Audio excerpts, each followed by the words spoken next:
এবাৰ মাধৱ নামৰ এজন ব্যক্তি এজন সাধুৰ ওচৰলৈ গ'ল। সাধুৰ ওচৰ পাই মাধৱে সাধুক প্ৰণাম জনালে আৰু ক'বলৈ ধৰিলে, হে বাবা, আপোনাক লগ পালে মনটো এনেকুৱা লাগে যেন সকলো সুখ আপোনাৰ ওচৰতে আছে, আৰু ঘৰলৈ যোৱাৰ পিছত এনেকুৱা লাগে যেন সকলো দুখ মোৰ লগতেই আছে। এনেকুৱা কিয় বাবা? জীৱনটোত যদি সদায় দুখ সমস্যাৰ লগতেই যুঁজি থাকিব লাগে, তেন্তে জীৱনটো কেতিয়া উপভোগ কৰিম? তেতিয়া সাধুজনে মিচিকিয়াই হাঁহিলে আৰু ক'লে, এই পৃথিৱীত দুই ধৰণৰ মানুহ থাকে। এজন হৈছে যিয়ে এটা সৰু সমস্যা আহিলেই ভয় খায়, চিন্তাত পৰে, দুখত থাকে, আৰু আনজন হৈছে লাগিলে যিমানেই সমস্যা কঠিনতা নাহক কিয় তেওঁ সদায় সুখত থাকে, প্ৰতিটো সমস্যাতে নিজকে চম্ভালি লয়। তুমি এনেকুৱা মানুহ দেখিবা যিয়ে সকলো থাকিও কেৱল দুখতে থাকে, চাৰিওফালে কেৱল দুখেই দেখে, আৰু তুমি এনেকুৱাও দেখিবা যে যিয়ে তেওঁৰ ওচৰত কিবা থাকক বা নাথাকক সকলো সময়তে সুখত থাকে, সুখী হৈ থাকে। তেওঁলোকক তুমি সদায় হাঁহি থকাই দেখিবা। আজি মই তোমাক 3টা কাহিনী ক'ম।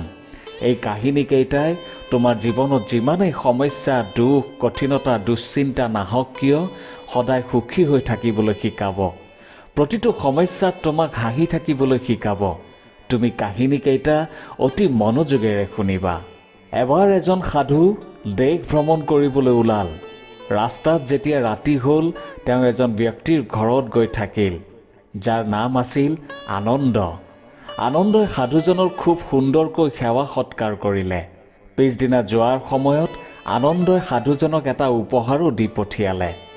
আনন্দৰ সেৱা শুশ্ৰূষাত সাধুজনে অতি সুখ পালে আৰু আশীৰ্বাদ দি ক'লে, তোমাৰ মংগল হওক, তুমি দিনে দিনে আৰু উন্নতি কৰা। তেতিয়া আনন্দই ক'লে, হে বাবা, যি আছে সেয়া কেতিয়াও ৰৈ নাথাকে। সাধুজনে আনন্দৰ কথা শুনি অলপ ৰৈ আনন্দৰ ফালে চালে আৰু নিজৰ যাত্ৰাত আগবাঢ়িল। কিছু বছৰ পিছত সাধুজন পুনৰ আনন্দৰ ঘৰলৈ আহিল। সাধুজনে আনন্দৰ অৱস্থা দেখি আচৰিত হৈ পৰিল। সাধুৱে দেখিলে যে আনন্দৰ সকলো ধন সম্পত্তি শেষ হৈ গৈছে। ওচৰৰে ইজনক সিজনক সুধি পুছি গম পালে যে আনন্দই সেই গাঁৱৰে কোনো জমিদাৰৰ ঘৰত কাম কৰে। সাধু আনন্দক লগ কৰিবলৈ গ'ল। আনন্দই অভাৱত থাকি হ'লেও সাধুৰ স্বাগত কৰিলে। জুপুৰিত ভগা চিগা বিচনাতে সাধুক জিৰণি ল'বলৈ দিলে আৰু খাবলৈ আনন্দৰ ওচৰত যি শুকান ৰুটি আছিলে সেয়াই দিলে। পিছদিনা যোৱাৰ সময়ত সাধুৰ চকুত চকু পানী। হে ভগৱান, তুমি এয়া কি কৰিলা? তেতিয়া আনন্দই ক'লে, হে বাবা, আপুনি কিয় দুখ কৰিছে? ভগৱানে আমাক যি অৱস্থাতে ৰাখে তাতেই সুখী হৈ থাকিব লাগে। আমিতো তেওঁক ধন্যবাদহে দিব লাগে। সময় সদায় সলনি হৈ থাকে, আৰু শুনক, এয়াও ৰৈ নাথাকে। তেতিয়া সাধুজনে মনতে ভাবিলে, মইতো কেৱল বাহিৰৰ পৰাহে সাধু, আচল সাধুটো তুমিহে আনন্দ। এইবুলি মনতে ভাবি সাধুজন আকৌ নিজৰ যাত্ৰাত আগবাঢ়িল। এনেকৈ দিন পাৰ হ'ল, বছৰো পাৰ হ'ল। 2 বছৰমান পিছত সাধুজন পুনৰ আনন্দৰ ঘৰলৈ আহিল। কিন্তু এইবাৰ সাধুজন আৰু আচৰিত হৈ পৰিল। এতিয়া আনন্দ সেই আনন্দ হৈ থকা নাই। আনন্দ এতিয়া জমিদাৰৰো জমিদাৰ। আনন্দই যিজন জমিদাৰৰ ঘৰত কাম কৰিছিল সেই জমিদাৰজনৰ কোনো সন্তান নাছিল। সেয়েহে জমিদাৰৰ মৃত্যুৰ সময়ত জমিদাৰে সকলো ধন সম্পত্তি, ব্যৱসায় বাণিজ্য আনন্দক গতাই দিছিল। সাধুৱে এই সকলো দেখি বৰ সুখ পালে। সাধুৱে আনন্দক ক'লে, আনন্দ, এইবাৰ তোমাক দেখি মই বৰ সুখী হৈছোঁ। তোমাৰ যাতে এই অৱস্থাৰ পৰা তললৈ নাযায়। ভগৱানে তোমাক মংগল কৰক। তেতিয়া আনন্দে জোৰে জোৰে হাঁহিবলৈ ধৰিলে। তেতিয়া সাধুজনে আচৰিত হৈ সুধিলে, এয়াও ৰৈ নাথাকে নেকি? তেতিয়া আনন্দই ক'লে, হয়, হয়তো এই সকলো ৰৈ নাথাকিব পাৰে, বা এই সকলো নিজৰ বুলি মানি লোৱাজনো নাথাকিব পাৰে। কাৰণ এই পৃথিৱীত সদায় ৰৈ থাকিবলগীয়া একোৱেই নাই। কোনো স্থায়ী নহয়, আৰু যদি কোনো চিৰস্থায়ী আছে সেয়া হৈছে আমাৰ আত্মা, আমাৰ মনৰ শান্তি। বাকী সকলো ক্ষণস্থায়ী।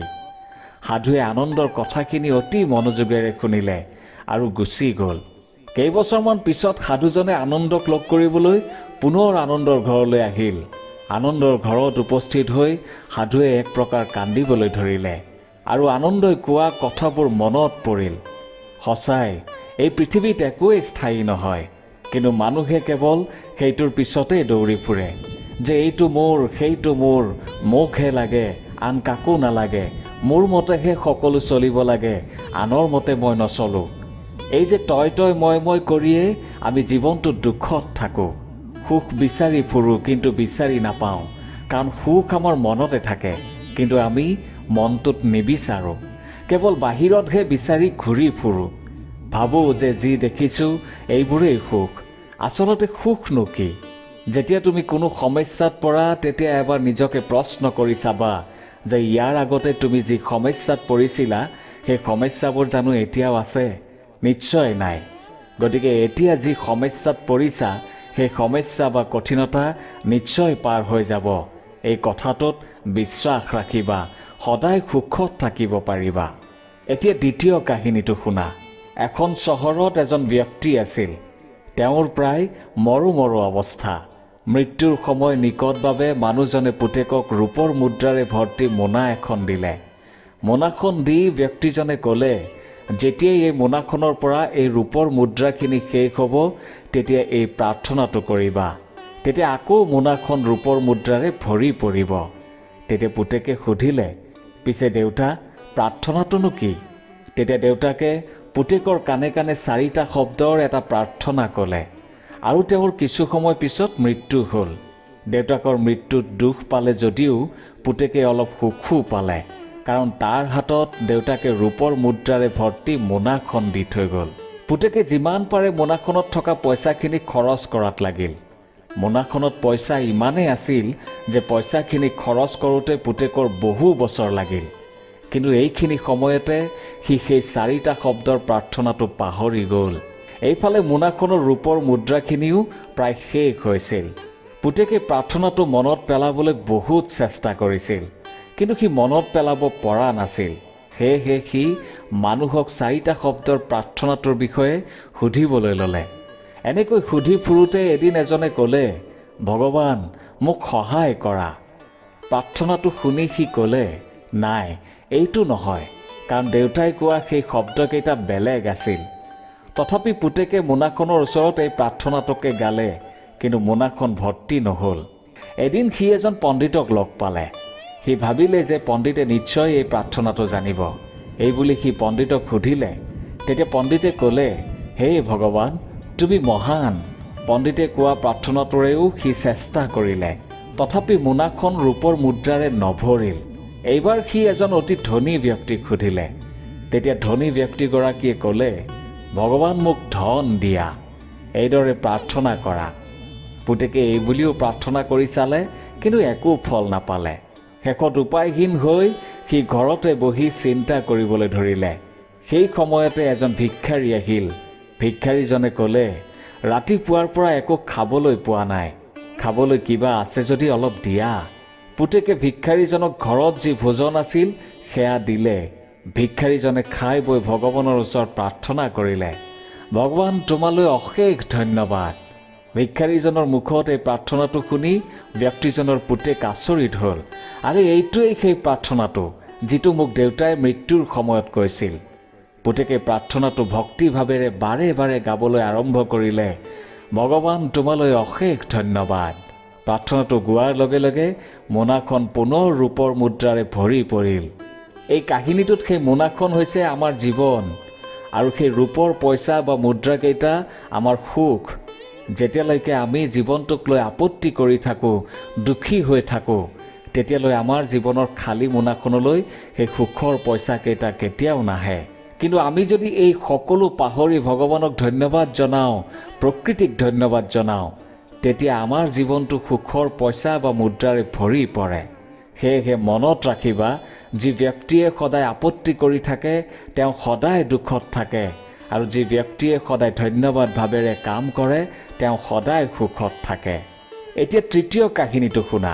এজনী চৰায়ে খেতিপথাৰত বাঁহ সাজি কণী পাৰিলে। কিছুদিন পাৰ হোৱাৰ পিছত কণীৰ পৰা 2টা পোৱালি হ'ল। চৰাইজনী দিনটোৰ ভোজন যোগাৰ কৰিবলৈ সদায় ওচৰৰে জংঘললৈ যায়।